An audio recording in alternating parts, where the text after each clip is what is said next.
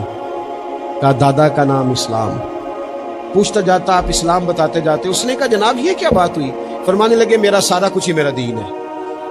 یہیں سے بات شروع ہوتی ہے اور یہیں پہ بات ختم ہوتی ہے۔ کچھ کبھی کبھی حضرت سفینہ ایک صحابی ہیں، جنگل میں رستہ بھول گئے تھے تو سامنے شیر آ گیا، تو شیر نے جب منہ کھولا تو پتہ ہے حضرت سفینہ کی زبان سے کیا نکلا؟ کہنے لگے او شیر ذرا خیال کرنا میں رسول اللہ کا غلام ہوں۔ اس مقام پہ بھی یہی نکل رہا ہے کہ میں نبی پاک کا غلام ہوں۔ ایمرجنسی میں جب کہا میں حضور کا غلام ہوں تو شیر نے دم ملانی شروع کر دی، قدم چومنے شروع کر دیے، شیر پیچھے ہٹ گیا۔ تو آپ کی زبانوں پر یہ بات جاری ہو کہ ہم نبی پاک صلی اللہ علیہ وسلم کے غلام ہیں، اللہ تعالیٰ مجھے اور آپ کو عمل کی توفیق عطا فرمائے۔